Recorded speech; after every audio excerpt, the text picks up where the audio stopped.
first Transcontinental Railroad has been called the engineering marvel of the 19th century and a flat-out swindle. It opened new economies in the American West while consuming vast quantities of its natural resources. It birthed one way of life on the Great Plains and destroyed another.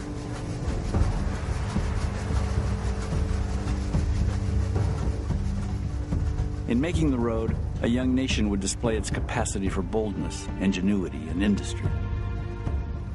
It would also reveal its capacity for greed, graft, and mindless violence. New heroes of business and industry, such as hardware dealer Collis P. Huntington and construction boss Jack Casement, would make names for themselves, as would the engaging but rapacious scoundrel Thomas C. Durant.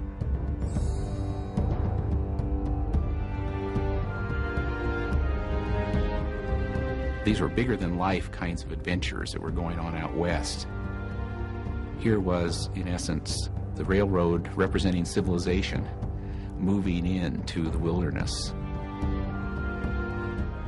It was just a feat that boggled the imagination, that from Omaha on the Missouri River, they could build all the way to Sacramento on the Sacramento River with nothing in between these two early settlements.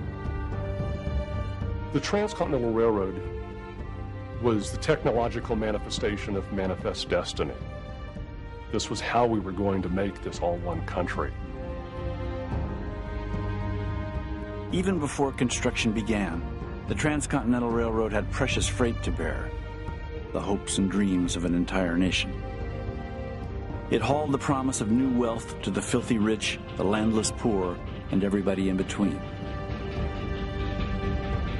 As the road was built, Huntington, Casement, and Durant would be joined by congressmen, engineers, prostitutes, laborers, and Main Street merchants in a desperate race for the loot. And the stakes were not merely personal. With the railroad complete, it was asserted, America could take its place as the first nation of the world in commerce, in government, in intellectual and moral supremacy.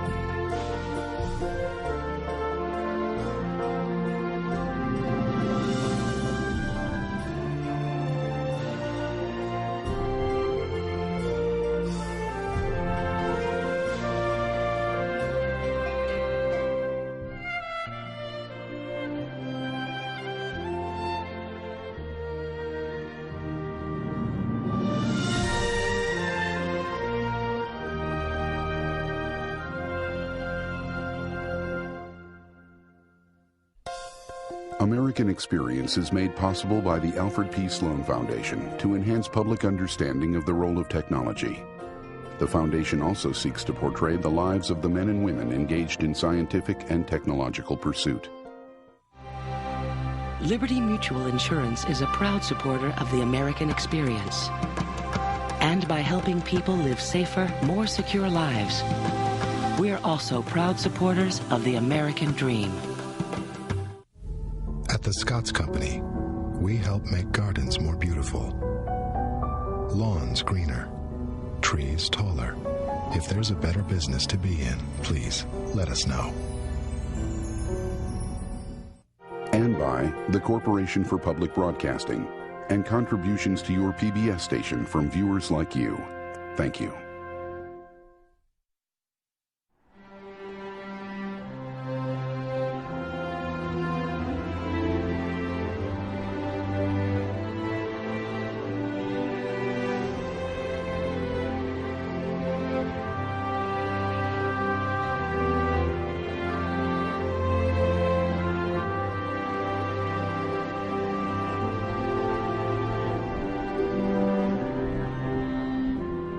The man who would fire America's first transcontinental railroad, Theodore Judah, was born in 1826 to a nation on the rise. The United States was a young republic, but already possessed of big ideas for itself. And as early as the 1830s, while Judah was still a schoolboy, pamphleteers began to champion one entirely new idea: a railroad from the Atlantic to the Pacific. The earliest railroad projectors were zealous as missionaries and about as practical. None of these men had even seen the far west. Yet they insisted this railroad would be the main commercial road between Europe and Asia. The whole commerce of the vast world, one exclaimed, will be tumbled into our lap. Few Americans bought into these dreamy projections. Much of the West was presumed useless. A land, said one United States senator, which no American citizen should be compelled to inhabit unless as a punishment for crime.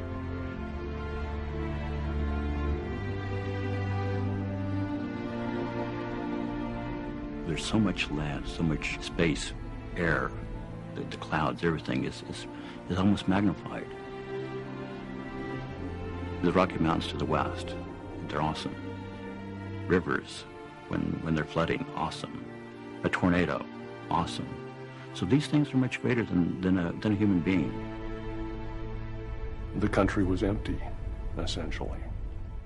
Miles and miles of sagebrush between anything they recognized in the Missouri River Valley until they got into the mountains of the west.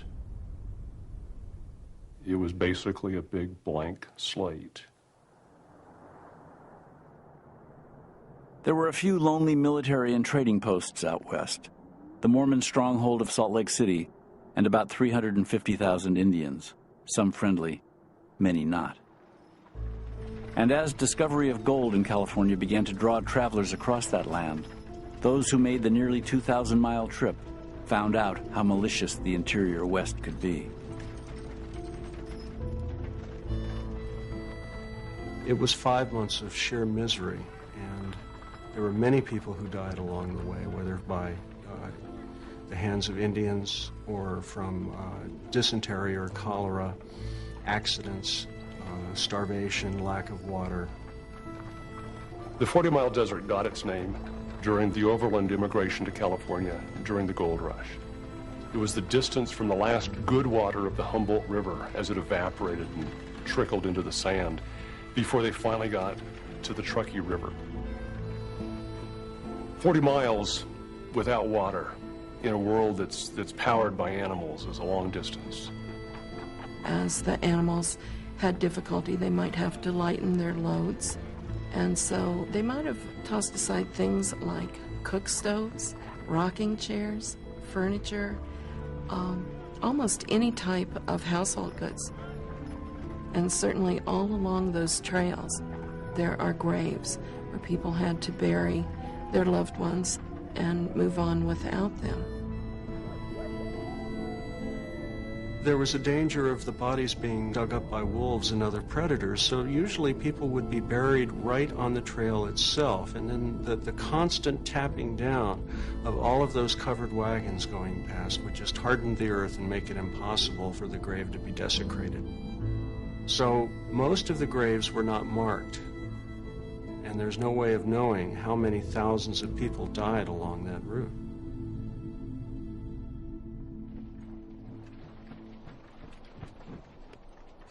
As gold-rich veins of ore were cracked open in California, the U.S. Army began to worry about protecting this valuable but far-flung state and safeguarding both the people and precious goods flowing east and west. A railroad could do it, with all sorts of side benefits. Railroads in the east were already generating enormous revenues for owners and prosperity for the towns and cities along the lines. Many in Congress recognized that there was potential in a railroad to the Western Sea and agreed to fund surveys of possible routes for what was known as the Pacific Railroad. They had personal stakes in the matter, very realistic stakes. The congressmen that were active on behalf of specific geographical points to be starting points for the railroad were, for the most part, invested in those communities. Stephen Douglas owned property in the site of Chicago. He also owned area in Duluth. Thomas Hart Benton, for instance, was very interested that the railroad would go through Missouri and head off toward the Rockies that way. Stephen Douglas would not cooperate unless the railroad went through Illinois. The Southern politicians, people like Jefferson Davis, wanted it to start in Georgia and move across. There was just no way that they could come to any kind of decision.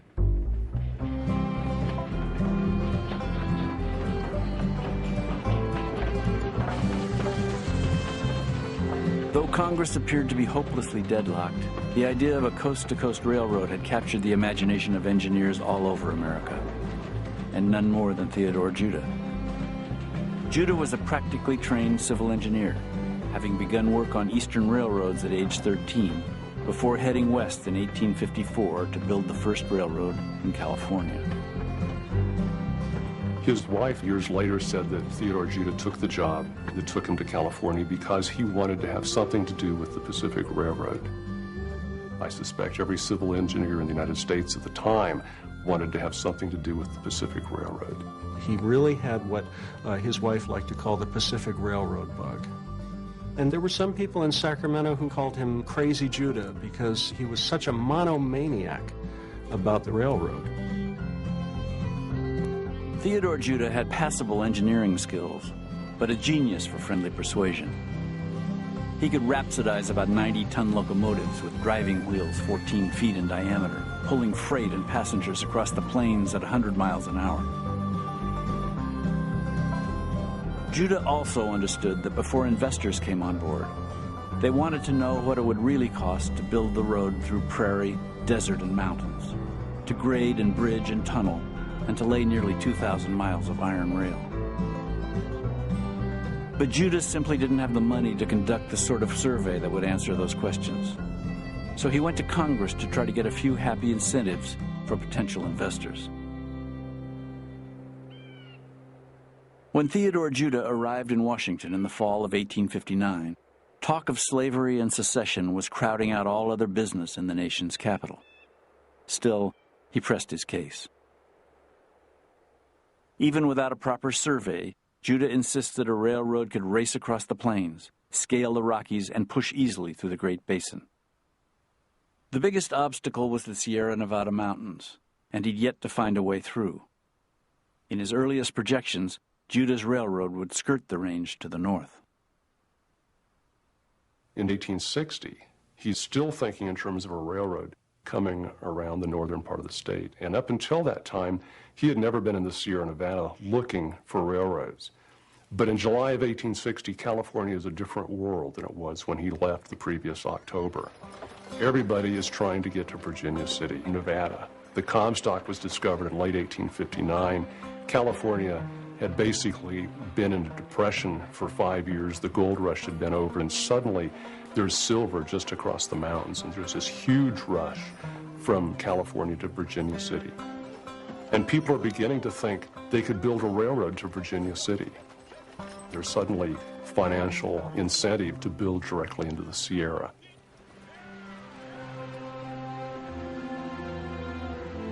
In October of 1860, a local storekeeper named Daniel Strong invited Judah to have a look at a place where he thought a railroad could cross the Sierras.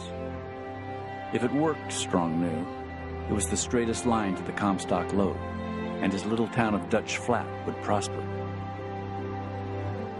It was a difficult 2-day ride to the summit, but on top, when Judah looked east, out along an immigrant trail largely abandoned after the Donner Party's ugly demise, the engineer understood immediately what he saw. So many places in the Sierra Nevada, there's a double summit. You come across the mountains and you drop down into a valley, such as the valley where Lake Tahoe is. And then on the other side, you've got another mountain ridge that you have to cross. And at Donner, you've only got one summit. You come up the American River, you go down the Truckee River. And by being on the ridge above the river, you have a nice continuous plain that you use as a ramp. He knew that this was going to be a shortcut to Virginia City. This was going to make money. Judah and Strong drew up articles of incorporation for the Central Pacific Railroad Company and started looking for investors. At a meeting in Sacramento, Judah managed to entice one very important Main Street businessman. Collis P. Huntington was a hardware wholesaler known for his willingness to bury competition and for his shrewd business sense. When Huntington said he was considering Judah's railroad proposition, other Sacramento merchants followed. Huntington's business partner, Mark Hopkins, dry goods merchant Charles Crocker, and his brother, the attorney E.B. Crocker, and Leland Stanford, a wholesale grocer and would-be governor. Taken together, the five were worth less than $150,000.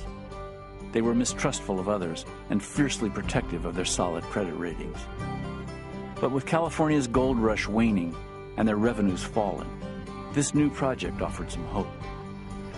Even if the Sacramento merchants failed to get a railroad through the Sierras, they could at least use Judah's engineering for a wagon road to Virginia City. Huntington was very practical, and he wanted to know, what's the return? Hopkins didn't want any part of it. He was saying, what are we doing getting involved in this railroad? We've already got a good thing going with this hardware business. And so all they did initially was give Judah enough money to do a survey. And following that survey, in October of 1861, Judah went back to Washington, D.C., this time with maps and with profile. In an office in the Capitol building, Judah unfurled a 60-foot-long map and smaller profiles of his proposed line across the Sierras. When representatives and senators wandered in, the 35-year-old engineer was always there to explain his plan. It would take just over $12 million to build the line across California, he'd tell his visitors. He'd show them where the bridges and tunnels would go, the curves, the grades, the water tanks and depots.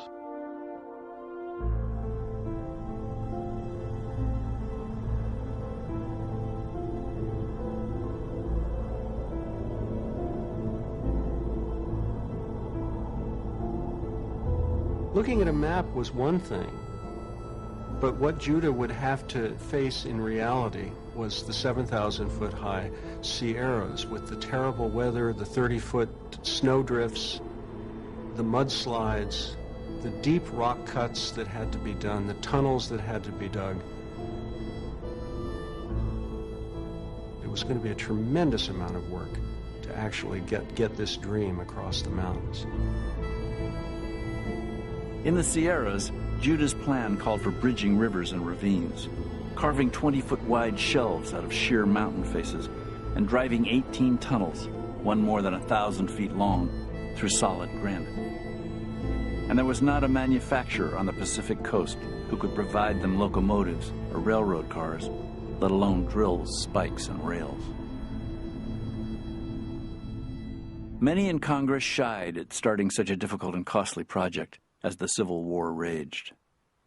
But President Abraham Lincoln, who had long championed a Pacific Railroad, was lobbying hard for the project.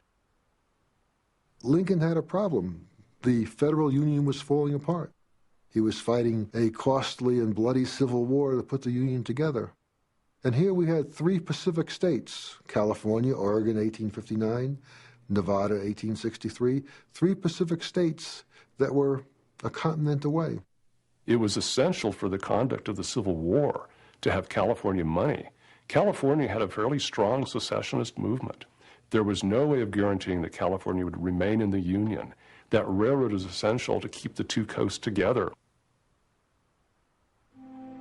On July 1st, 1862, President Lincoln signed a bill that gave Judah's own Central Pacific the right to build from Sacramento east, and chartered a second company, the Union Pacific, to build from the Missouri River west. The legislation did not specify a meeting point for the two roads, but it did grant the railroad builders 6,400 acres of land for every mile of track laid, and as much as $48,000 in government bonds for each mile completed. There were strings, of course, and enough of them to hang both companies. The government would withhold nearly 20% of the bonds until the entire line was in working order, and it would not release a single dime to either company until it had built 40 miles of working railroad. If the road was not completed between the Missouri and Sacramento rivers within a dozen years, all railroad company assets would be forfeited.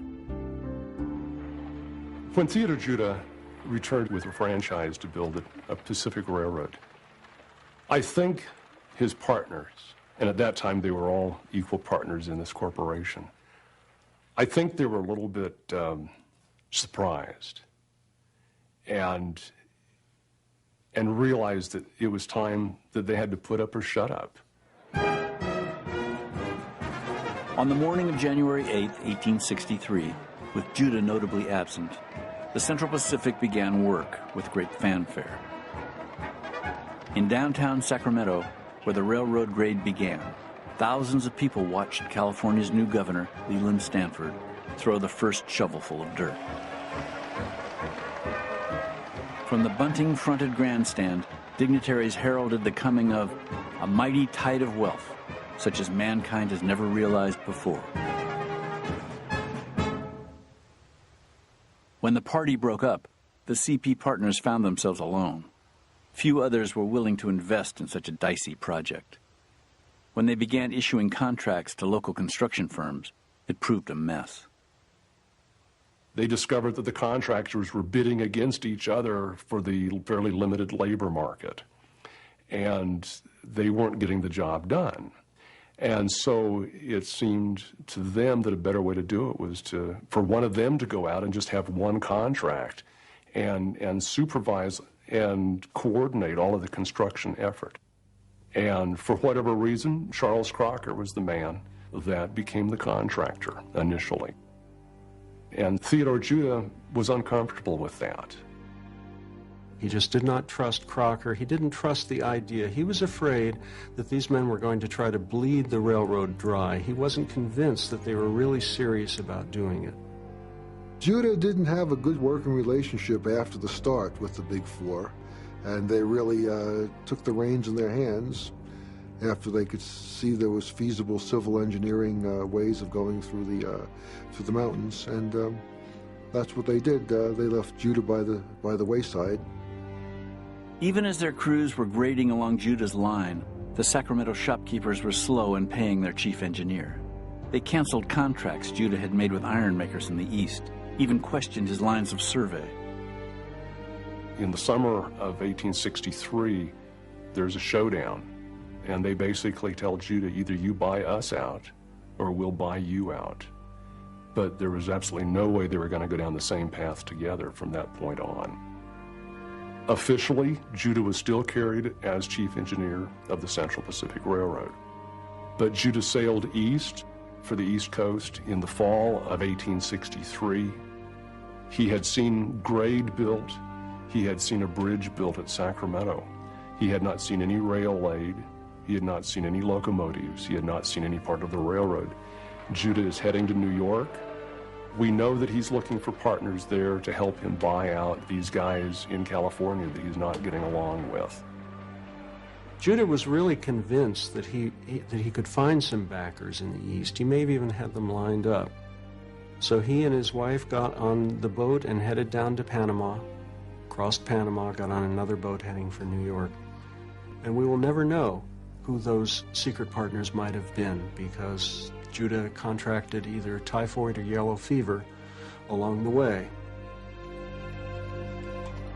When Judah's ship docked in Manhattan, the 37-year-old engineer was carried off the boat on a litter and deposited in a sickbed in the Metropolitan Hotel.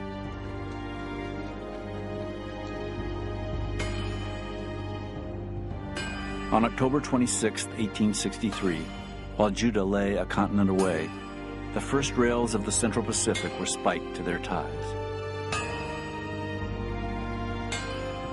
Before the news of the event reached him, Theodore Judah was dead.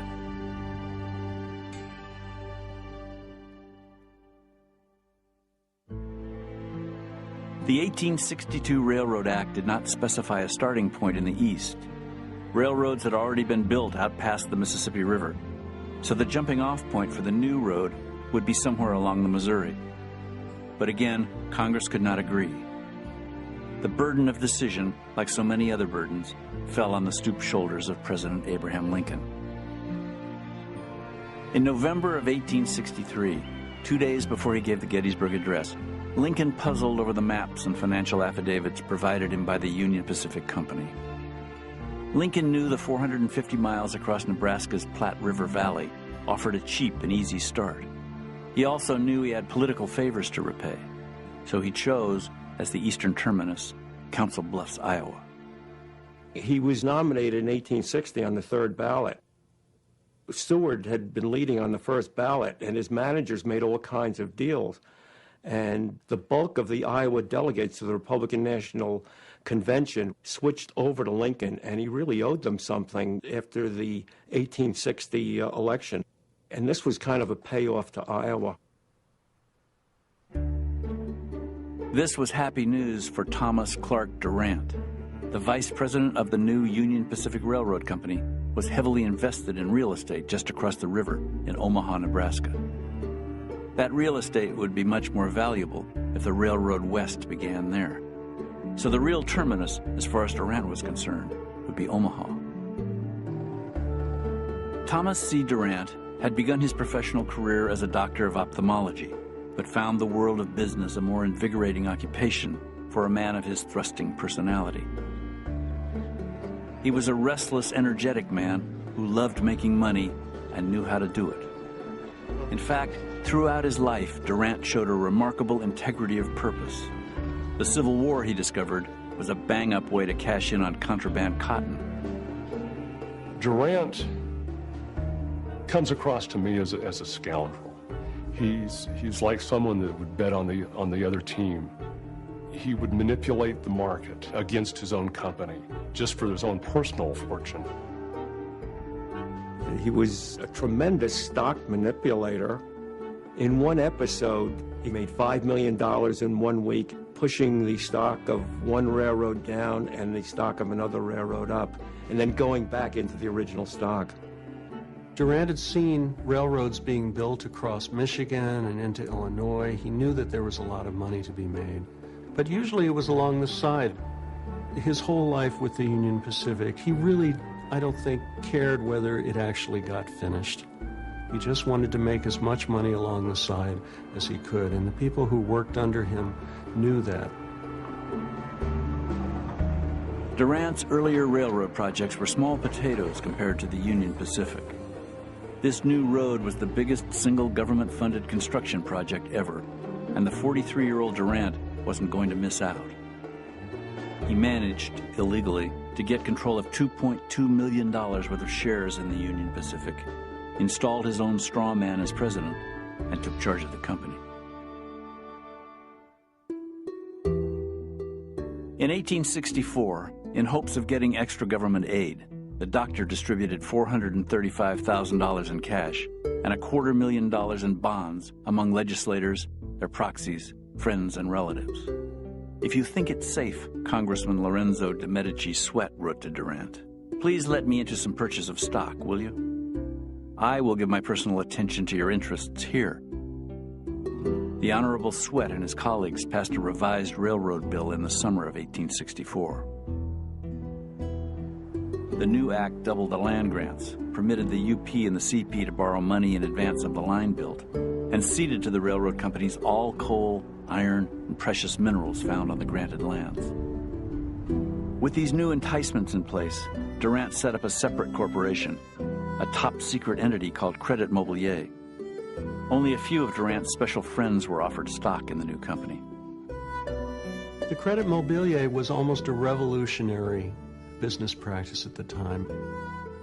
It was the idea of a railroad company being able to borrow money on the land that they didn't even own yet, but would if they actually built the railroad. That was the first principle. The second principle, though, was the real center of energy for it, and that was the notion of limited liability. Up until then, anybody investing in a company, if the company got into trouble, that person would be liable for not only what they had in the company, but their own personal fortunes, their own houses, their own property.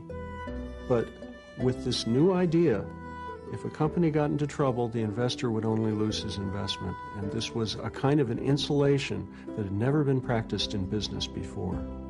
The Credit Mobilier was really formed by the directors of the Union Pacific to do the construction. Now, originally, Durant gave the contract to an associate named Herbert Hoxie. What Hoxie did was hold the contract for a short period of time, sell it to Durant for $10,000, so the credit mobilier would build the road and then charge the Union Pacific.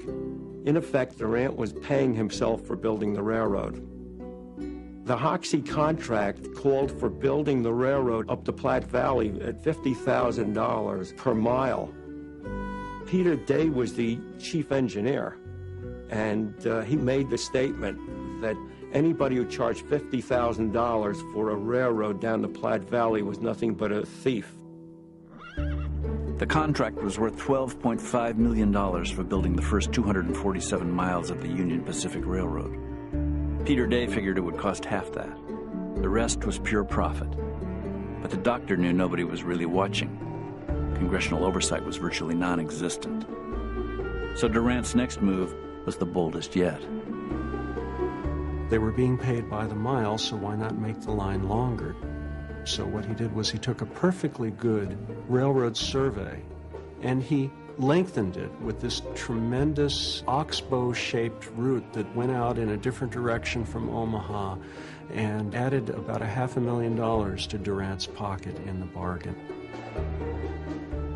Peter Day resigned in protest, but it didn't much matter. More than 2 years after Congress had chartered the company, the Union Pacific was little more than a paper railroad. When the Civil War came to an end in March of 1865, the UP had not spiked a single length of track. When the railroad's great champion, Abraham Lincoln, was assassinated a month later, the company still had not laid any iron. And on Independence Day, 1865, still nothing.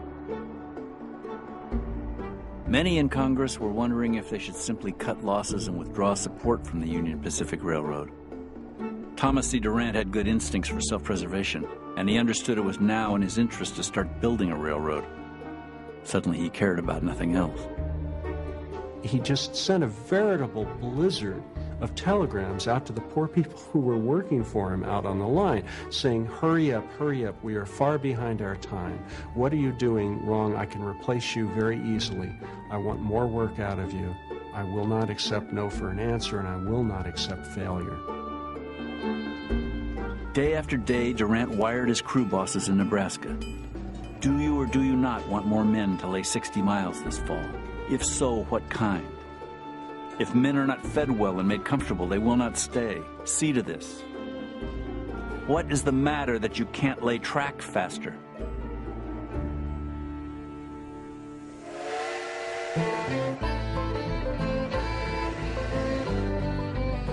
For the Central Pacific, the earliest work nearest Sacramento had proved the least difficult.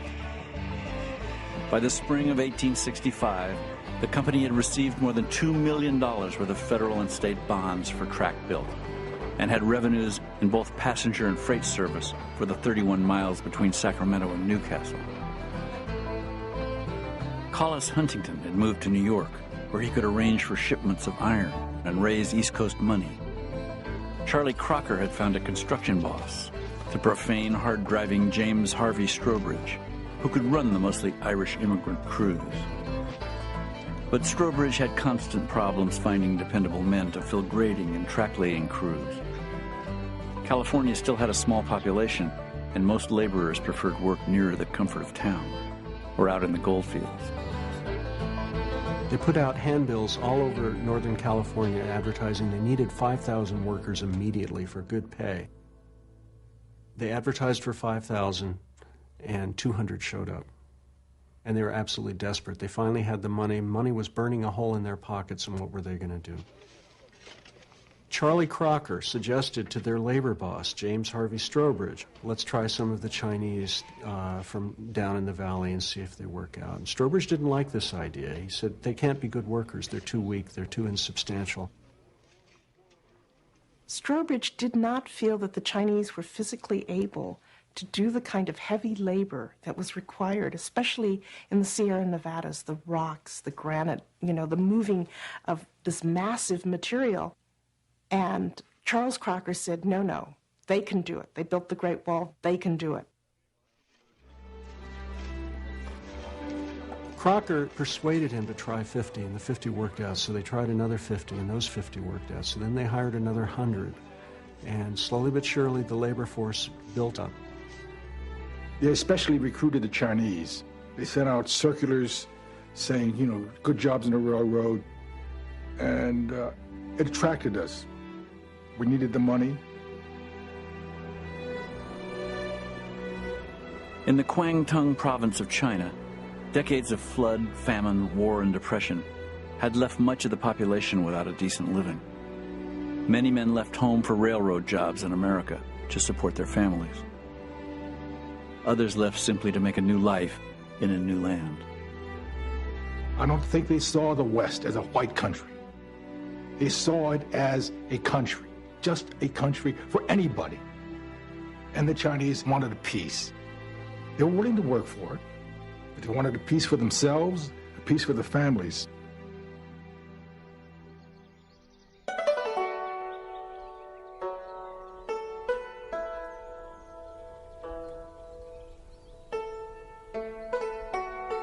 They were certainly harder workers and more conscientious. They didn't get drunk every night and have fights.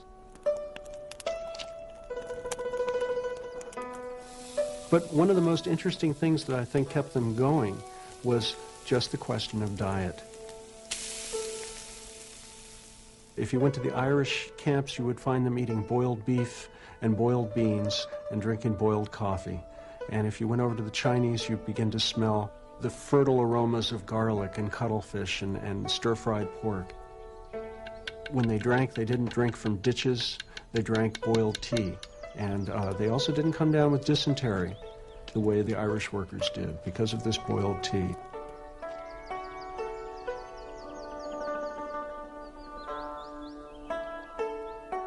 It was at least better than working in China, where there was very little food and famine and starvation going on. A Sunday meal for the railroad workers was an elaborate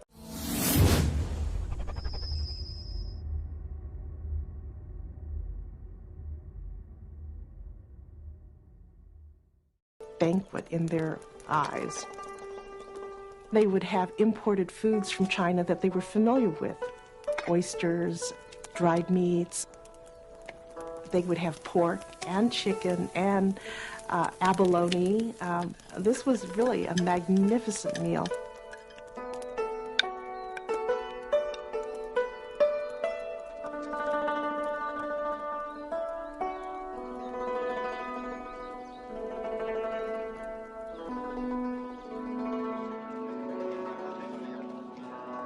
By the turn of 1866, the Central Pacific had 6,000 Chinese immigrants on the payroll from ages 13 to 60. As much as 80% of the CP workforce was Chinese. For $30 a month, less board, the men worked 6 days a week, 10 to 12 hours a day, chopping down trees, blasting out cuts, or shoveling in huge fills to even the grade. At the imposing Cape Horn, rising above the town of Colfax, they had to make a ledge where track could be run 1,300 feet above the valley floor.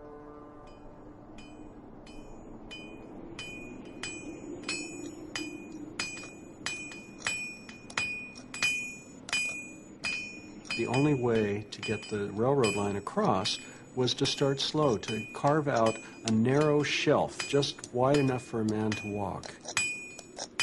Then over time it could be enlarged until they could get entire crews out to chisel away the cliff face.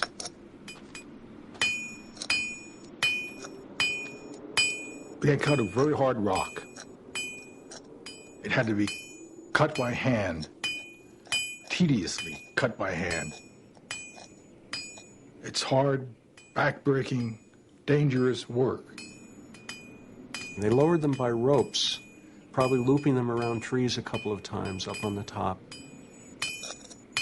And they would drill in a foot into this cliff face, and then they would fill it with black powder and attach a fuse and light it, and then scramble up those ropes as quickly as they could.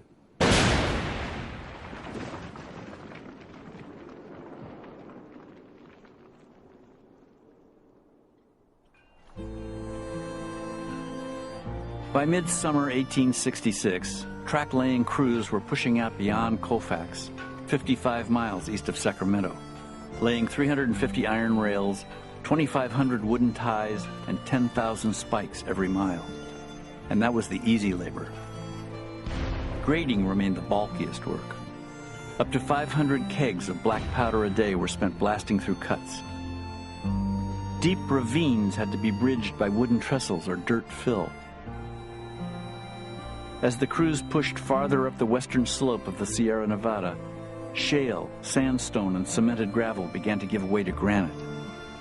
And the big question loomed: could those mountains be bested?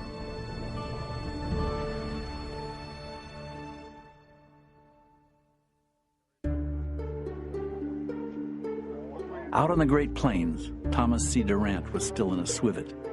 The Union Pacific had completed only 40 miles of railroad in 1865, and they were the easiest 40 on the line. But as the company geared up for the 1866 work season, there was no shortage of labor. Tens of thousands of Civil War veterans had landed out of work, roaming the country, anxious to get as far as possible from the scenes of horror they'd witnessed. Durant hired as his new chief engineer General Grenville M. Dodge. Dodge had been a commander for the Union Army in Tennessee and Georgia, and then on the Great Plains. He was a confidant of the two most important military men in the country, Generals Ulysses S. Grant and William Tecumseh Sherman, and he had already proved a useful agent to Durant. As a Union officer, Dodge had provided the doctor classified intelligence to aid his contraband cotton operation. Dodge was as good a chief engineer, that is, surveyor, locating routes. He was as good as Peter Day, but he was nowhere near as honest. He was imbued with this overwhelming desire to make money. The other man Durant sought that winter was a former Union Army cavalry officer named Jack Casement. Jack and his brother Dan had a reputation in railroad construction. On the Philadelphia and Erie before the war, Casement crews had once laid 3 miles of track in a single day. But when Durant pushed him to take the track-laying contract, Jack said he'd have to check with Mrs. Casement. He lived in a Democratic household, he said, and generally his wife outvoted him. In fact, Frances Frank Casement was in a fragile state. Work and war had kept her husband away from their Painesville, Ohio home nearly 5 of their 7 years of marriage. And just weeks before Jack's new job offer, the Casement's 4-year-old son, Charlie, had died of scarlet fever. But like Dodge, Jack Casement was a man in a hurry, convinced misfortune could be outrun and fortune could be run down. Casement spent the winter in Omaha, overseeing construction of boxcars, specially outfitted to serve as dormitories on wheels for his track-laying crews. Waiting for the spring thaw so supplies and iron could be shipped up the Missouri River to UP warehouses, and trying mightily to hold to the temperance pledge he'd given his wife, who remained home in Ohio. My dear husband, when I go to bed here all alone, I think so much about Charlie, and I see his little pale face while he lay sick, then his little body as he lay in his coffin, and then that little mound of earth. I have never missed Charlie so much since he died as I have since you left me. My dear wife, I love you dearly, and I'm first-rate but impatient to have the ice go out of the river. It is mighty lonesome here, and I'm impatient to get to work. I want to see the thing start before I leave here. Just as soon as I get a bar laid, I mean to travel home for my true love.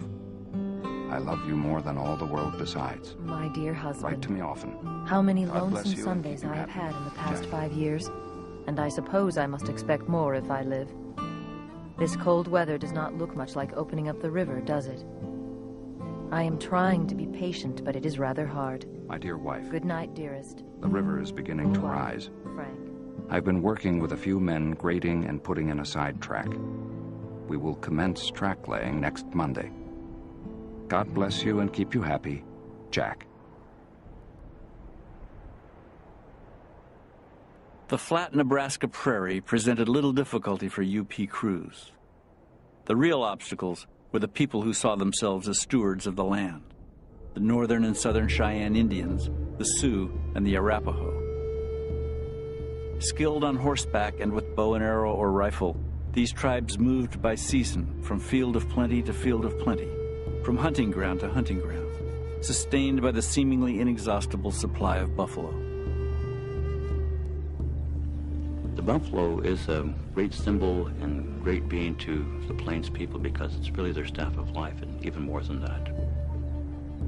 They figured out how to use the buffalo 52 different ways for food, supplies, war hunting implements, things like that. And so the hooves, for example, are boiled to use as glue. The hump back is, that part of the buffalo is really kind of sturdy, and so it's used for making shields. The hides, making a teepee, for example, took about 12 to 14 hides to do that. For many Plains Indian tribes, the buffalo was the center of the natural world. Following the path of this animal, they learned to respect the potency of nature in its power to give and to take away. So when white settlers began streaming across the plains toward gold in California and then nearby Colorado, Indians regarded them as a new force of nature and an increasingly dangerous one. These travelers spread smallpox and typhoid, ran off buffalo herds, decimated the Indians' foraging fields, and fouled their water sources. By the time Pacific Railroad construction began, starvation and disease had racked the Cheyenne, the Sioux, and the Arapaho. The white intruders were changing the land.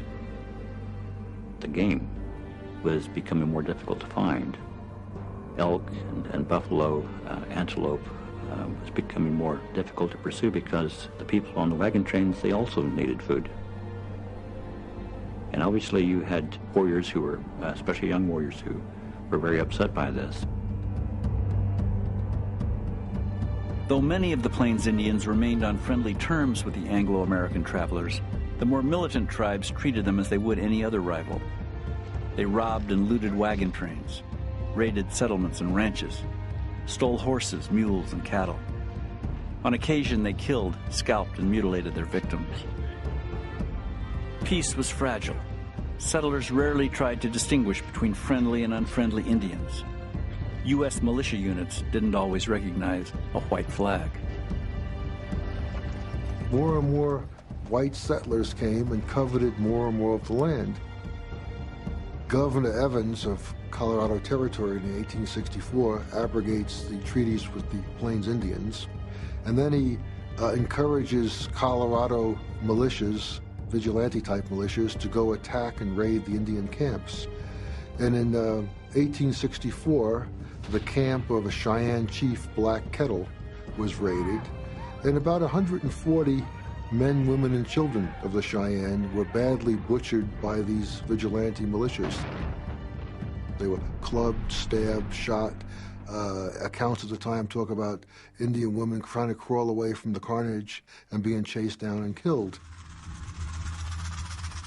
Immediate and bloody reprisals followed the butchery at Sand Creek. An army of 1,000 northern Cheyenne, Arapaho, and Sioux stalked up the Platte Valley, murdering soldiers and civilians, menacing stage lines and wagon trains, ripping up miles of telegraph wire, and destroying the town of Julesburg, Colorado, which sat astride the proposed UP line. But by then, Indian leaders understood dramatics would not slow the steady press of westward migration. Pawnee warriors read the signs and joined up with the U.S. cavalry to help protect Western settlers from other warring parties. The more visionary Cheyenne and Sioux leaders, like Red Cloud, concentrated their efforts north in the Powder River region, where the Bozeman Trail threatened to destroy the only good buffalo hunting left to them. Farther south, near the Union Pacific line, their people were simply fighting for their lives. The winter of 1865 and 1866 had been a very brutal one. It had been colder than usual, and the Indian tribes had suffered terribly from famine. The U.S. government knew that there was trouble afoot. They had scheduled peace talks for June, and the tribal leaders were inclined to wait to see what the whites were going to bring to the peace table. But they just absolutely could not control the younger hotheads who, as soon as they could get out onto the plains, were going out and rustling horses and livestock to feed their families, to survive. Small parties of Union Pacific surveyors were harassed and shot at. A few men were even killed, and their boss, Grenville Dodge, was apoplectic, sending pleas for help to his old Army mate, General William Tecumseh Sherman. So the commander of the U.S. Army's Western District headed out to assess the problem for himself. They met very few Indians at all. When they did meet a few Indians, they were very, very friendly. When they got to Colorado City, a delegation came and asked them about protection against the Indians, and Sherman's answer was, there's no Indian menace around here. All you want is the Army station here so it'll make Colorado City prosperous. He came to the conclusion in 1866 that the Indian menace was vastly overrated.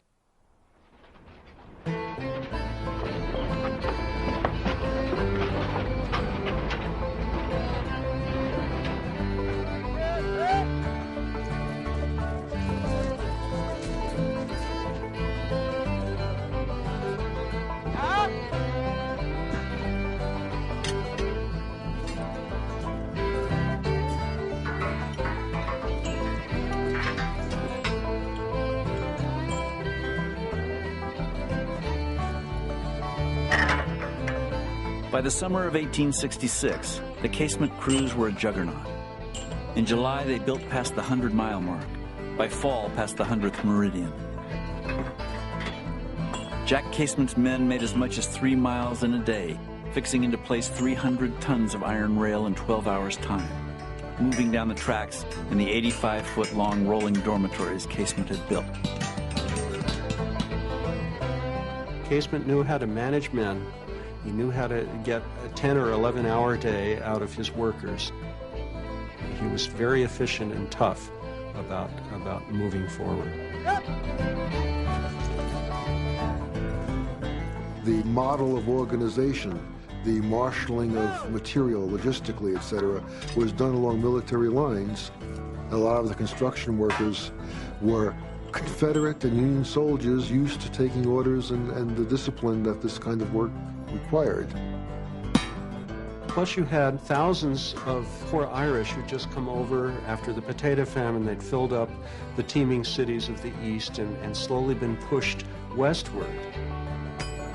It was a rough life. The days were long, the work was hard, the sun beat down, the winter winds howled. There was always the threat that there was an Indian band over the next hillside. Well, if you're a laborer there wasn't too much good news. They had simple foods, boiled beans, the equivalent of hardtack. The water often had giardia in it that caused dysentery. They lived in tents, and the outfit cars with their berths 4 or 5 high that you slept in. They had very little opportunity for baths or bathing, personal hygiene, so the stench both within the cars and outside of the cars had to be tremendous. You got your $2 or so a day and your inadequate meals, such as they were, and then you could look forward to the pleasures of hell on wheels.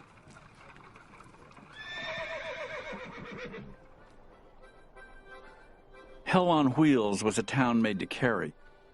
As the railroad workers moved down the prairie, the entire town could be packed onto flatbed cars or wagons and hauled to the next felicitous spot, reconstituted and renamed. End-of-tracks towns sprang up very quickly as the railroad came along. Many of the buildings were tents, maybe 4 posts in the ground with a canvas top for a cover. Many of the gambling halls and the saloons would operate 24 hours a day, and one of the things that settlers mentioned frequently in their letters and journals was the annoyance from the noise of these gambling halls, the saloons, people shouting in the night. It was very noisy, very crowded, and very rough.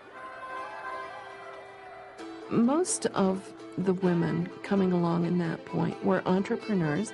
They were prostitutes who were here primarily for the same reason that the men were following this westward press of empire, which was to make quick money and lots of it. And so they would locate themselves wherever there was a fluid population of men with money to spend. It cost a man about $10 an hour to trip the light fantastic with those soiled doves. And if he had anything left, they would drug him and strip him of everything of any value before kicking him into the street. Immediately in front of Bull's big tent occurred the first murder I ever witnessed. And 10 minutes after that shot was fired, the excitement had subsided. The street was clear, the games were in full blast, and the cry of "Promenade to the bar" was issuing from the big tent. W.O. Owen. Bull's Big Tent was a full-service establishment. They had almost every kind of gambling game that anyone could desire to play. And in the back there were cubicles that were partitioned with canvas for the women to transact business with their customers. And then Dr. Allen announced that he had established offices in the rear of Bull's Big Tent and specialized in the treatment of sexually transmitted diseases. So actually, you could go to the big tent, you could spend an afternoon or evening's diversion, catch things that you really did not want to have, and hopefully have them taken care of before you headed back out on the railroad.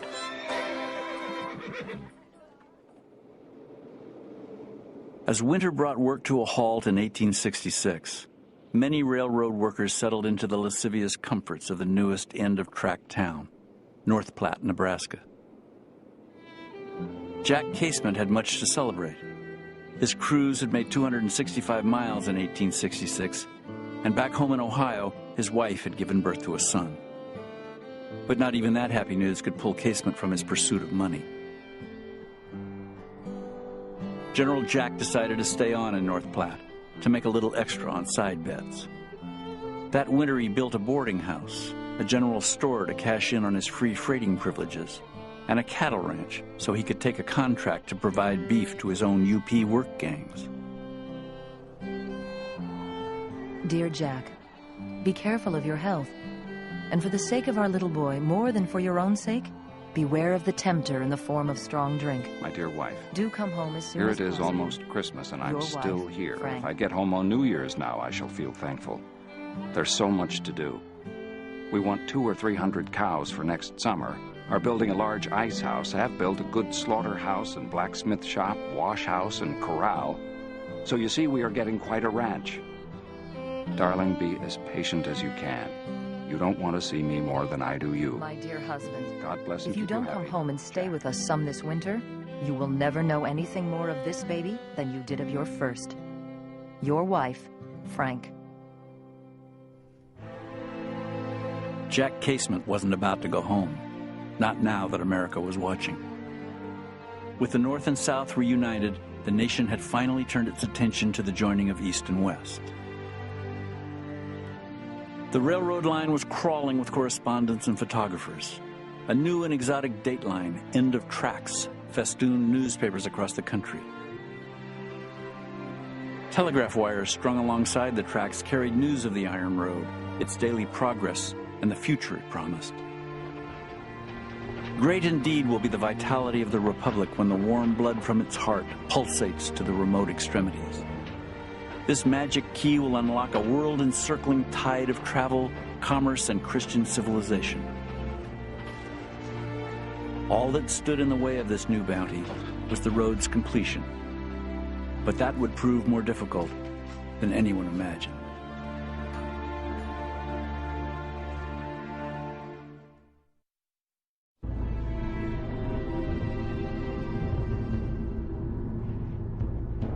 In the fall of 1866, as the Central Pacific completed its track to Cisco, 92 miles east of Sacramento, Chinese work gangs were hurried to Donner Summit, where 7 separate tunnels had to be dug. The most difficult was number 6, the Summit Tunnel. November snows were already beginning to blanket the mountains.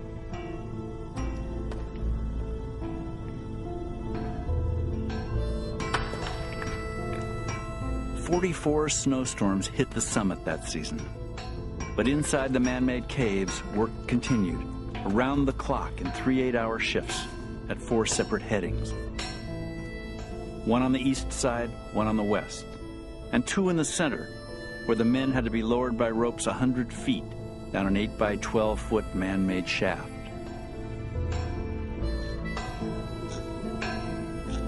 Even with 12 to 15 men drilling at each face and hundreds of barrels of black powder expended daily, the Central Pacific partners figured it would take 15 months to break through the tunnel. The Summit Tunnel was 1,659 feet long and is through some of the hardest rock in North America. And remember that we're working with hand drills and black blasting powder. It's not very efficient, it takes a lot of human effort and a lot of money to pay for that blasting powder. The Central Pacific is building a foot a day through these tunnels, and it's just agonizing for them. They recognize that the Pacific Railroad is going to generate revenue from Omaha to San Francisco, and their portion of that revenue is going to be based on how many miles of track was the track that they built. They want to get as far east as possible. Those mountains are slowing them down. Meanwhile, the Union Pacific has finally gotten organized. They've hired this guy, Casement. He was bragging that he could build 5 miles of track a day. In his office in New York, Collis P. Huntington was reading breathless newspaper accounts of Casement's rapid advance, with a growing sense of dread. If the CP crews remained stuck in the tunnels too long, Huntington figured, the Union Pacific would build right by them and all the way into San Francisco. 4 years of work would be for nothing. The CP partners would be ruined beyond repair.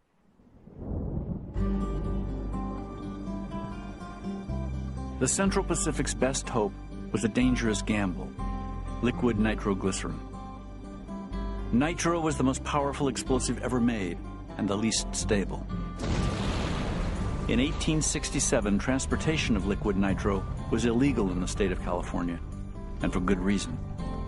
Accidental explosions had all but disintegrated a Panama steamer and blown up half a block in downtown San Francisco. Body parts were found atop buildings hundreds of feet from the blast site. But when a British chemist named James Howden told E.B. Crocker he could mix the compound on site at the tunnels, the CP partners shipped him straight away to the summit. Nitro is it's a very temperamental compound. It tends to blow up on its own, and the Chinese had to handle it delicately. They had a surprisingly good safety record with this, and they were able to do more than twice the amount of work with nitroglycerin. It blasted more, it smoked less, it cleared out quicker, and they could really start to move on those tunnels. Construction boss James Harvey Strobridge hired Welshmen from Nevada's hard rock mines to further speed the work. But he was surprised to see the Chinese gangs outdistanced the Welsh crews week after week. The Chinese did the most difficult work and the most dangerous, and they were paid the least.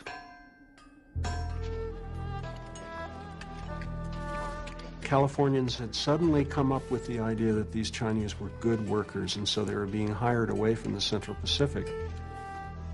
And the Central Pacific raised the wages to $35 a month. It wasn't enough. This little crew went on strike. They were threatened. We will fire you if you don't go back to work.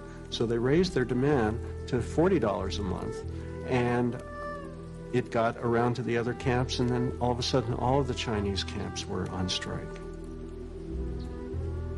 So the Central Pacific cut off their food and cut off their supplies.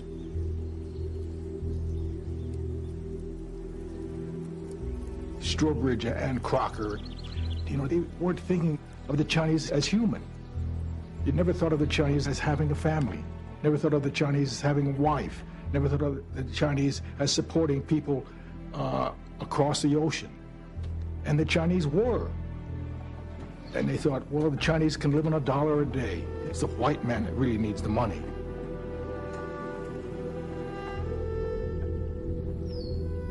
After about a week of running out of food, the Central Pacific managers brought what looked very much like a posse of whites up to just make sure that there wasn't any rioting going on up there on the mountainside, on this empty mountainside. And when these hungry Chinese looked out and they saw this mob of deputized whites, and they realized that there was really nowhere to go, they went back to work, and they went back to work for $35 a month.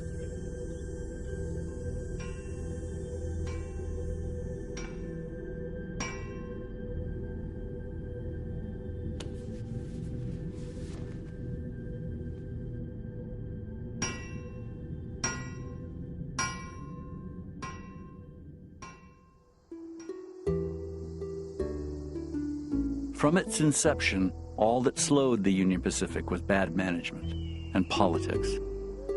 The company was chartered by Congress. Its engineering, construction, and financing had to have federal government approval. More than a few in the capital doubted the integrity of a company run by Thomas Durant. As far back as 1864, a second axis of power was fighting for control of the Union Pacific boardroom. That power was chiefly the Ames brothers, who had been early investors in the UP and early beneficiaries of Credit Mobilier. Oakes and Oliver Ames were the sons of a wealthy manufacturer who'd made an immense fortune by supplying the gold rush with its shovels and picks. And Oakes Ames had a real civic spirit. He stood for Congress and was elected from Massachusetts during the Civil War. And through that, he became known to Abraham Lincoln.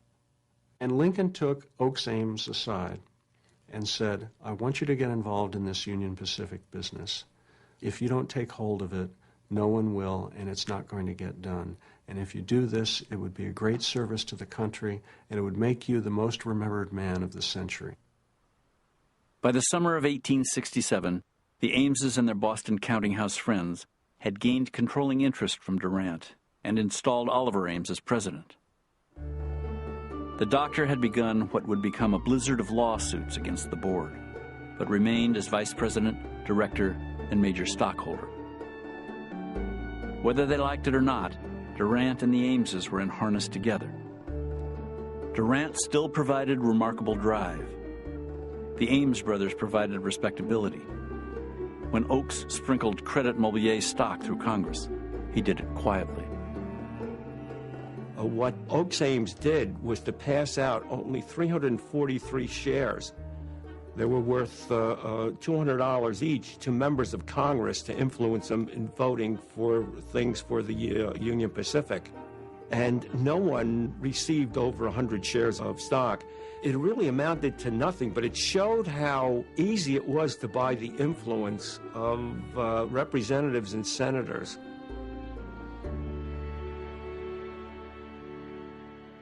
While Congressman Oakes Ames greased the skids in Washington, Chief Engineer Grenville Dodge led the Union Pacific into a remote corner of the Dakota Territory. In July of 1867, 90 miles north of the only metropolis of the Rockies, Denver, Colorado, at the intersection of two small creeks, Dodge staked out a new town. It was about halfway between Omaha and Salt Lake City, a straight shot to the rich coal fields of western Dakota, and the spot where the land begins its gradual rise into the Rockies. Here would be the roundhouse, where westbound trains beginning their ascent took on extra locomotives, and where eastbound trains shucked theirs. The town would be a Union Pacific division point, with a machine shop and watering tanks, a depot, dining room, and hotel. A brand new military post would set up nearby. Dodge named the town Cheyenne and announced that it would one day rival Denver. The last little bit was to help drive up the price of lots the Union Pacific was selling off.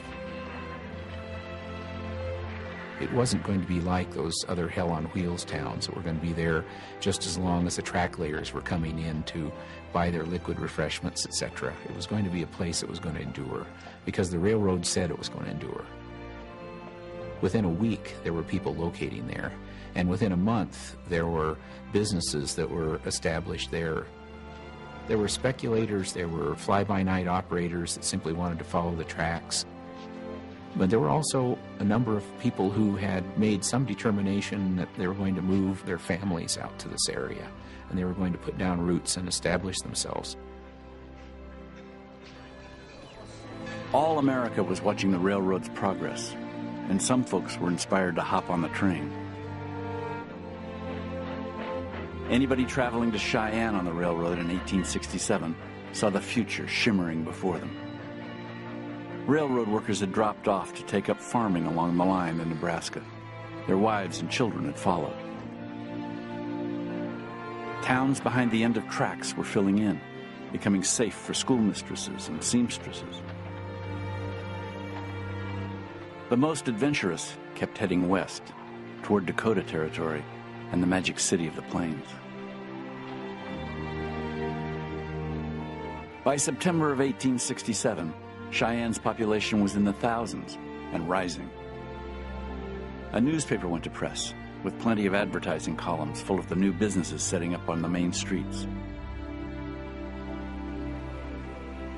A town council was established and a public school. As the UP tracks neared Cheyenne, the price of a town lot skyrocketed from $600 to $4,000. "Here is the city of Cheyenne," exclaimed the town's first mayor. "May she ever prosper, and the tribe of Indians after whom she is named be completely exterminated." The sentiment, it was reported, was much applauded. Up the Platte River Valley, the railroad is going up right through the center of this place. And all of these tribes were used to crossing through this valley. The buffalo herds, which had been in the millions in the 1840s, were being decimated by all of the immigrants going across, by the forces who were trying to get meat for the thousands of railroaders. By the late 1800s, there is perhaps about 1,200 buffalo altogether. We're talking about an animal that was almost erased from this earth. For the Plains Indian tribes, it affected their whole scheme of life and understanding of their universe.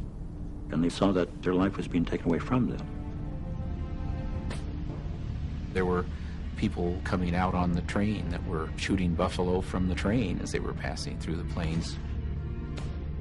So a lot of these Indians saw this march of the railroad as a far more permanent presence than even the trails, and far more threatening than the trails, because this demonstrated a great deal more permanence than simply a few people passing through in a covered wagon.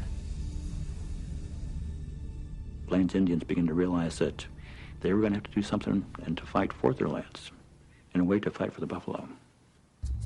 They're defending their lands. I mean, anyone would defend their lands, their homelands.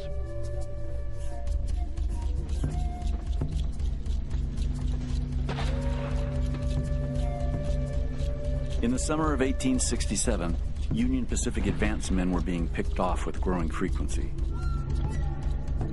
News of dead surveyors, bodies punctured with bullets and arrows, burned the telegraph wires between Cheyenne and Omaha. From Plum Creek, Nebraska, came the news that Cheyenne warriors had torn up tracks, derailed and looted a train, killed an engineer and a brakeman, scalped them, and set them afire.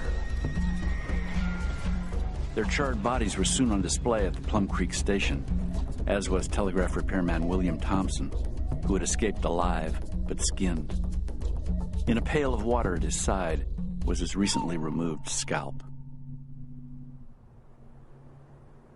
After that ugly summer, peace conferences were held, and Cheyenne and Sioux leaders pled their case. If they were expected to control their most angry and militant men, they would have to give them a chance to feed their families. Few whites were in sympathy. Where initially there was fear on the part of a lot of people about the possible threats from Indians and from the native population, as time passed, that fear became one of almost hatred. And that's not universal, of course, but it was a pretty strong feeling that that we've got to get rid of these people. We're trespassing on their lands, you might say, but we have to permanently get them out of the way, dispose of them. Dodge was in favor, really, of just exterminating all the Indians, just getting rid of them all. He kept telling Sherman, we need more soldiers out here. We have to protect our parties. Sherman was, interestingly, a conciliator at the very beginning. He had a lot of feeling for the Indian tribes. But when relations broke down and reprisals began to happen, he came over rather quickly to the other side of things and really just decided that if these people didn't make way, then they just had to be annihilated. I have no sympathy with the red devils, wrote one surveyor. May the greedy crow and dark-winged raven hover over their silent corpses. May the coyote feast upon their stiff and festering carcasses. Education and civilization will be satisfied when they cease to be.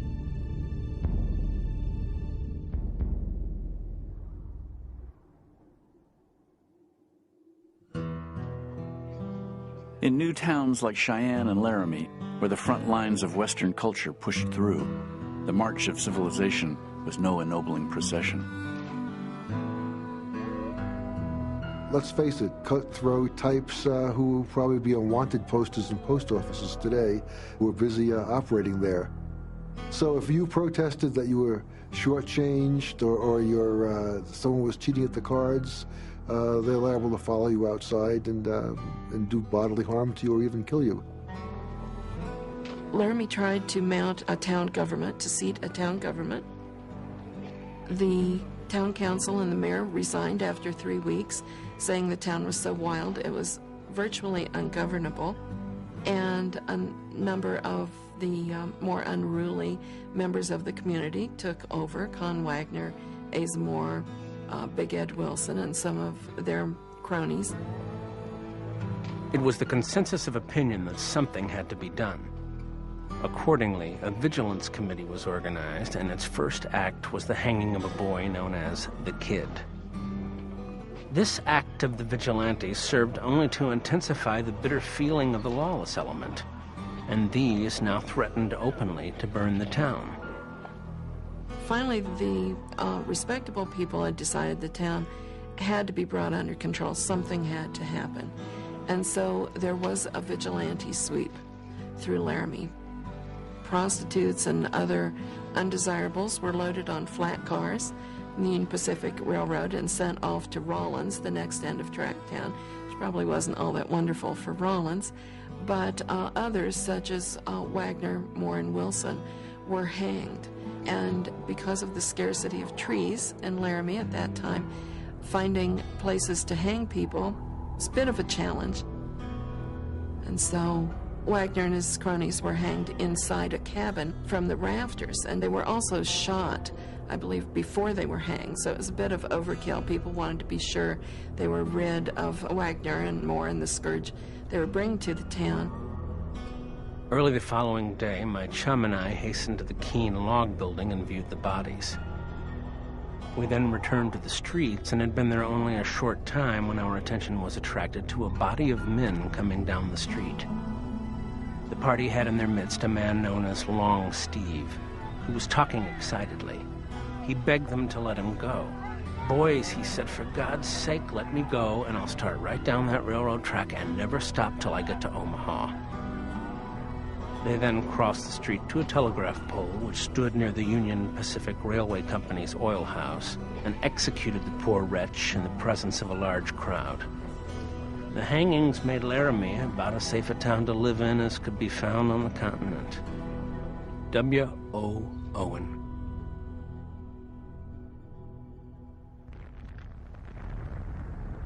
Up on Donner's Summit in the summer of 1867, the Central Pacific crews were still fighting through the summit tunnel. The anxious CP partners already had track laid east of the tunnel, out along the Truckee River. But they couldn't connect the track or collect their ample government subsidy until the tunnel was finished. We get to August And the crew down in the western shaft is working. There's a nitroglycerin blast. They clear away the smoke and they pull away the rubble, and all of a sudden there's a fresh breeze of cool air coming in at them, and they've linked the two western shafts together. And there's this tremendous feeling of accomplishment which redoubles their effort in the eastern face. And 3 or 4 weeks later, at the end of August, they're through on that side. For these years past, gravitation has been so continually against us, wrote Mark Hopkins. At last we have reached the summit, are on the downgrade, and we rejoice. In 5 years of construction, the Central Pacific had laid just more than 100 miles of track. The Union Pacific had laid 5 times that. But with the Sierras finally conquered, Collis P. Huntington wired Charlie Crocker that he could supply him money and iron to lay 350 miles of track in 1868. Could they do it? If the Union Company lay more track than we do, I will pay the damage, Crocker wired back. We will beat the Union Pacific to Salt Lake. Stick a pin in there.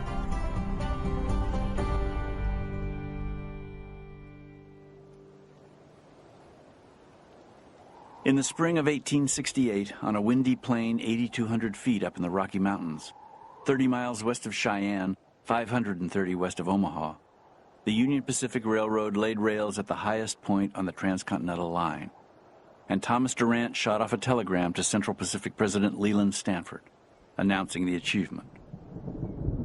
Stanford wired back his congratulations with a sly rejoinder, "May your descent be rapid."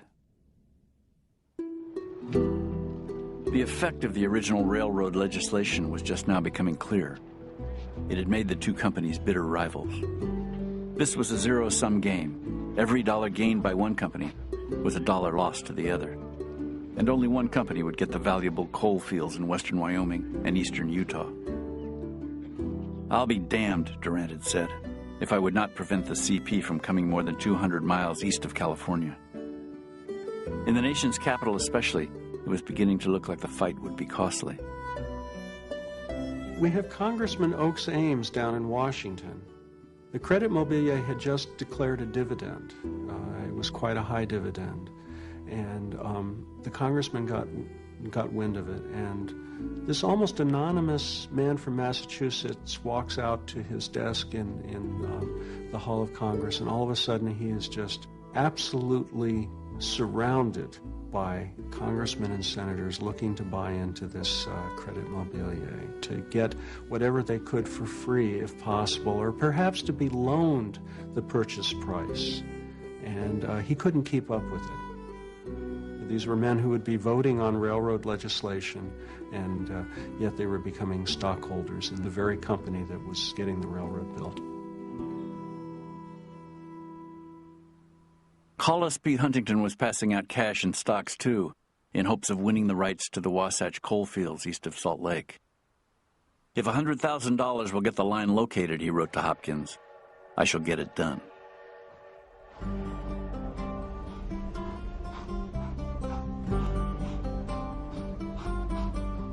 Central Pacific engineers were at pains to keep the supply trains running through the deep Sierra snows.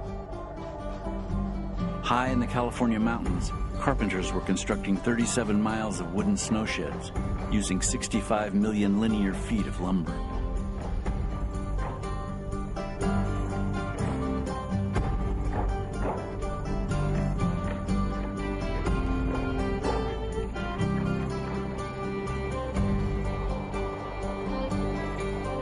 The Central Pacific had prided itself on its workmanship. I mean, you go up in the Sierras even today and you look at those retaining walls and those culverts that were built by hand by the Chinese, and they're still doing their job, and they're still objects of beauty. But when the railroad got down in 1868 into Nevada, the real rush was on. "Make it cheap," Huntington told his partners. "When you can make any time in the construction by using wood instead of iron for culverts, etc., do it. And if we should now and then have a piece of the road washed out for want of a culvert, we could put one in thereafter." Huntington kept saying, "Build faster, build with the devil behind you and heaven ahead of you. Build, build, build."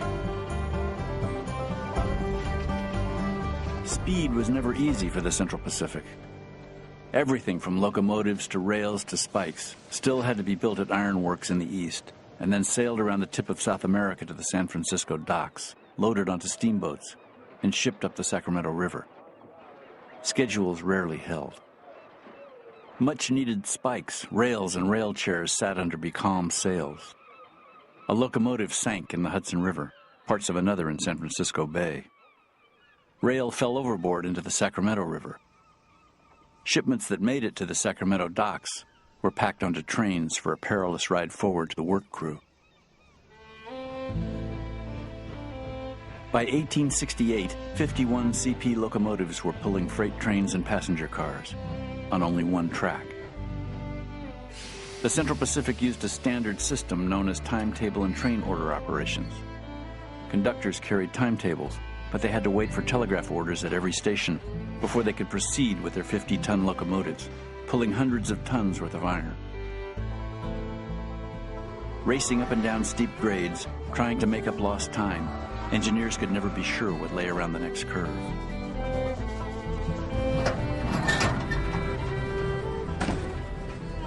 The Central Pacific and Union Pacific were both what is called dark territory. There were no wayside signals. And these written train orders on tissue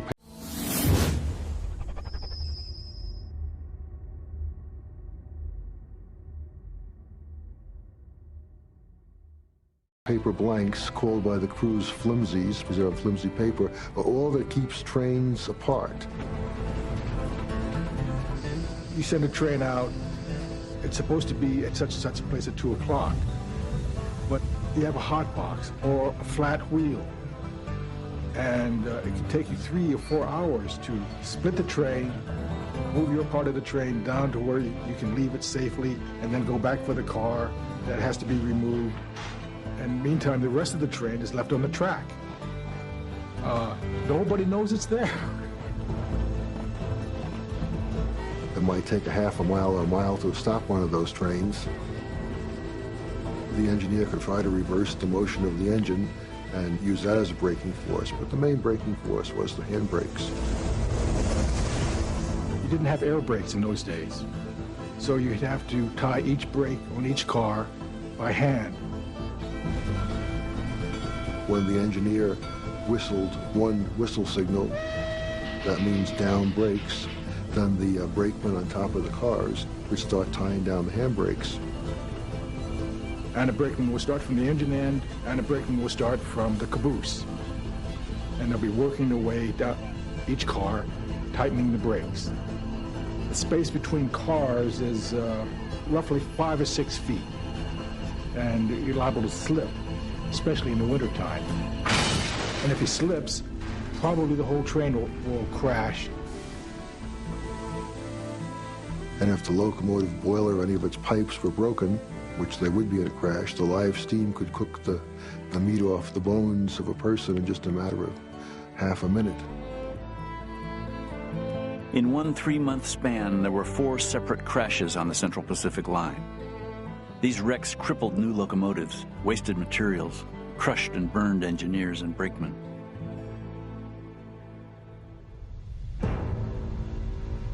As the pace of construction quickened, the toll increased for both companies. The nation's great railroad project devoured lives. Iron workers making rails in Pennsylvania dropped dead from the heat of blast furnaces. At the tunnels near Donner Summit and across Nevada, hundreds, maybe even thousands of Chinese workers died while building the line. We do know that in 1870, there were 6 carloads of coffins that were going to be shipped back to China, and the cost of the freight was $10 per coffin. Beyond that, we don't know.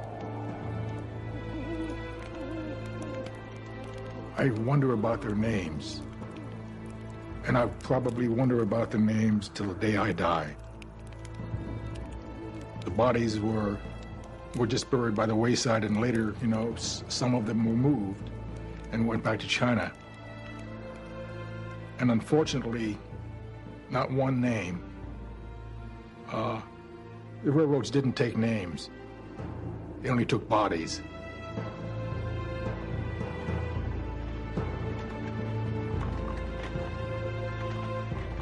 On the Union Pacific side, the surveyors out front had it worst. In his personal diary of the summer of 1868, surveyor A.N. Ferguson noted 45 men killed by Indians, 6 drowned, 1 construction worker killed falling off a bridge, 10 shot dead in robberies or fights, and 1 killed by a stray bullet while sitting in his tent.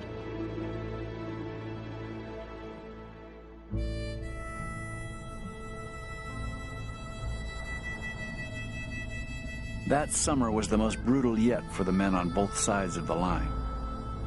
3 years and 680 miles into construction, and the UP was finally running into the sort of obstacles the CP had faced in the Sierras. In the mountains of eastern Utah, 4 tunnels had to be dug, one through black limestone and another through quartzite. The tunneling and grading work in Utah was contracted out to Brigham Young and his Mormon followers. Behind them, the Union Pacific track layers were choking in western Wyoming's alkali desert. Temperatures rose to more than 100 degrees by day and fell below freezing at night. Mules died by the dozens, left to rot trackside as the crews moved on.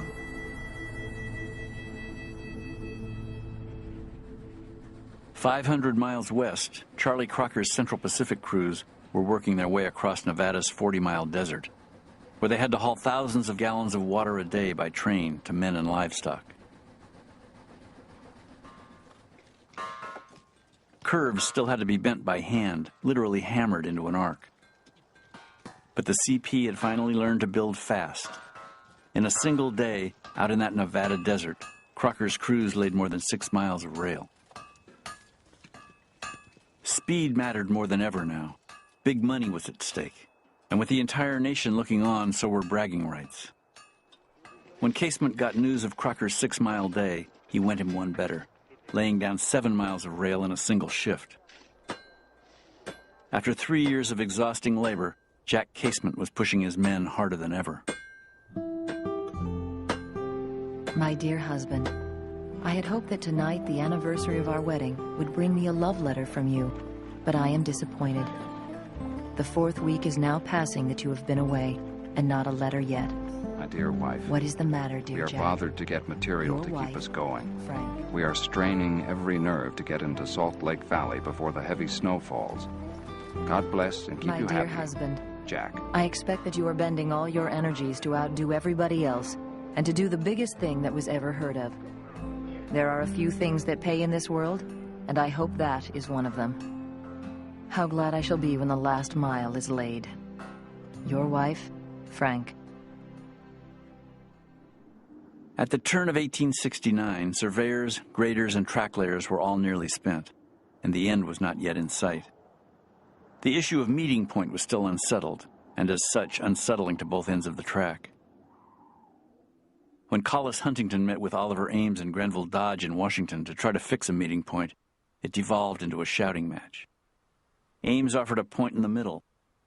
"I'll see you damned first," Huntington replied, and suggested the mouth of Weber Canyon. Ames stormed out. Grading crews from the companies had already gone past one another and were working side by side, leveling 2 separate lines, sometimes 100 feet apart. But only one company would be paid for its work. The Union Pacific especially was desperate for cash. Both the Casement and the Mormon crews were working without pay. Meanwhile, Credit Mobilier was paying out huge sums to Durant, the Ames brothers, and other stockholders, including the wife of Union Pacific's grasping chief engineer, Grenville Dodge.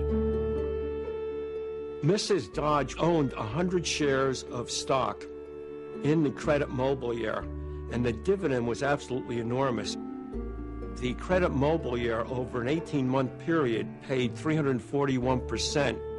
So if the stock was worth $200 a share, and 100 shares, she got a dividend of almost $70,000.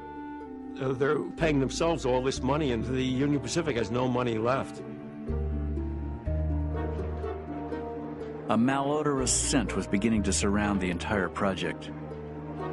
Nearly everybody involved was on the take or in the till, from the former UP president who was blackmailing company directors, to the clerks on the line who took bribes to look the other way when freight arrived lighter than its way in.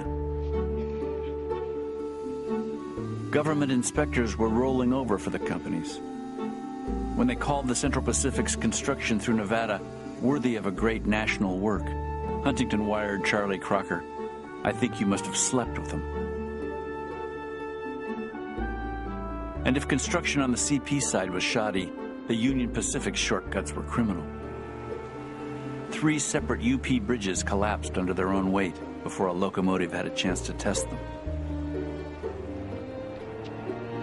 The truth is, opined the New York Herald, there is cheating on the grandest scale in all these railroads. Many in Congress were in high dudgeon, especially those who hadn't been cut in on Credit Mobilier stock.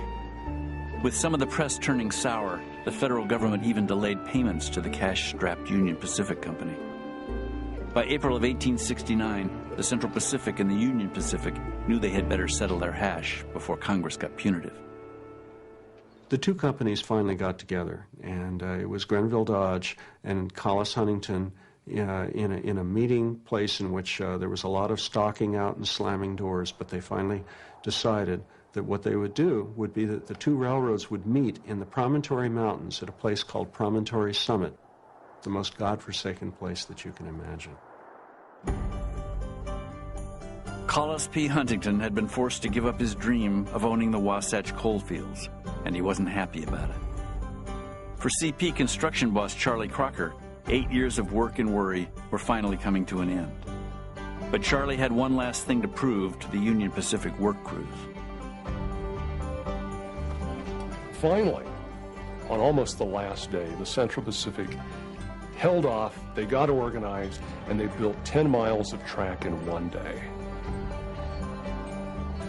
And in New York, Huntington wrote back and said, "Well, I read in the newspaper that they built 10 miles of track in one day. It was an amazing thing. I wish they would have done it when it made a difference."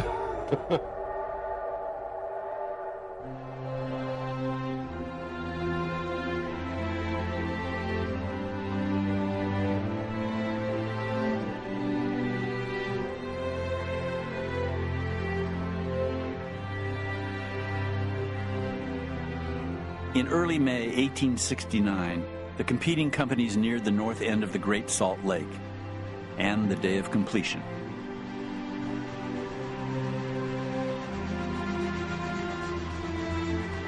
Company VIPs and government dignitaries traveled by private car to Promontory, while the track layers literally worked their way to the finish line, stringing the telegraph wires as they went.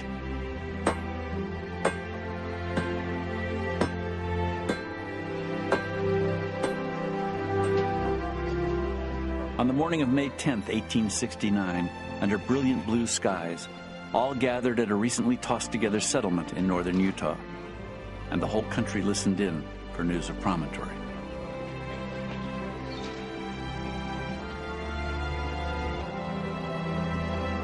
The rails are almost touching at this point, and the telegraph wires are going from Promontory Summit out across the deserts, across the plains and the mountains, and they're going to the settled places, San Francisco, Sacramento, New York, Boston, Washington. And it's as if there's a gigantic electrical circuit linking the nation together for the first time in history. In every city and town in the United States, it was like there was a collective indrawn breath taken.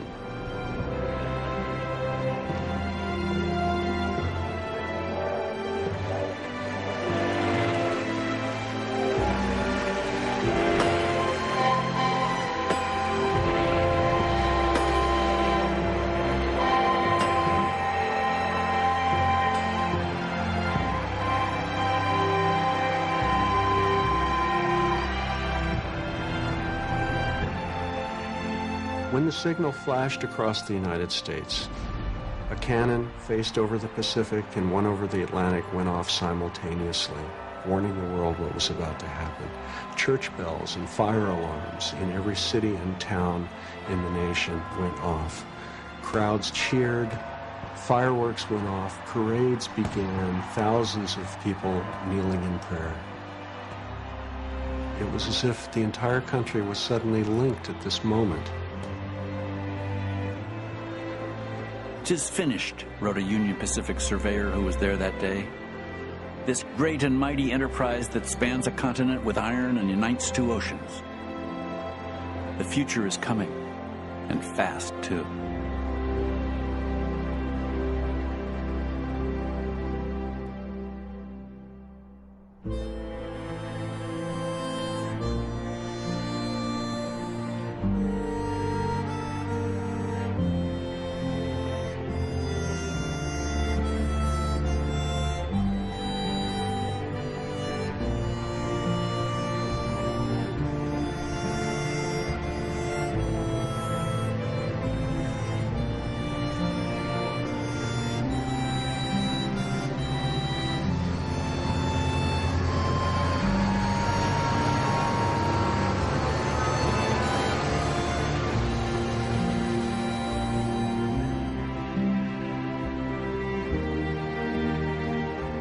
Much of the original Transcontinental Railroad line was so poorly built that both companies were forced to begin shoring it up right away.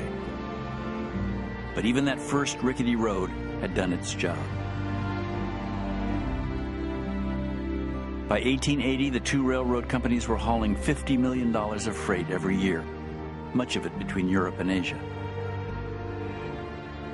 Nearly 200 million acres of land had been taken under the plow by immigrants coming west on the railroad. The tattered remains of the Plains Indian tribes had been shoved onto reservations well north. For those involved in the railroad's making, the results were not always happy ones. For the Chinese, the thanks of a grateful nation included a series of vicious laws that blocked them from citizenship. The Mormons never did receive the money owed them by the Union Pacific. And though Frank Casement got her husband home for a time, he soon left Ohio to chase fame and fortune, building a new road. When the railroad company's financial shortcuts became an issue in the 1872 elections, Congress embarked on dramatic and well-publicized hearings. Collis Huntington and his partners were little help in the investigation. They were sorry, they said, but they'd thrown away all their records. Thomas C. Durant, as always, slipped the noose.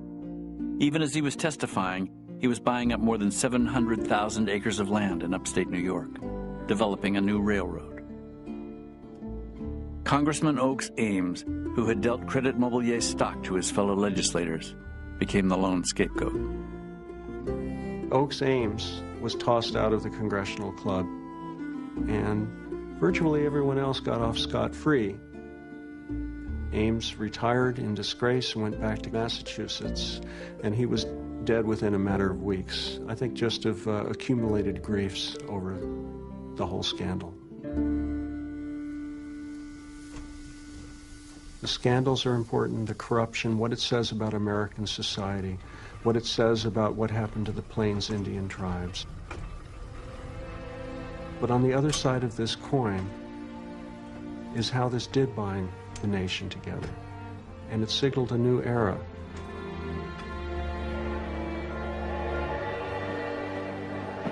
It brought so much change at a rapid, accelerating rate. It meant changing the lives of Indian people, white settlers, even the game in the area. In a way, it was the mark of an era that meant perhaps even national completeness.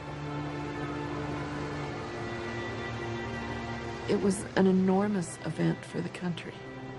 A journey that might have taken 6 months by wagon could now be accomplished in a matter of a week or two. Goods became available, readily available. Towns sprang up along the railroad. You see a whole new world opening up at a critical time in America's development. The railroad now allowed ideas to go from the East Coast and the West Coast, newspapers, stories, novels, So it's not just goods, it's not just products, it's not just ideas, it's a whole, in a sense, revolution.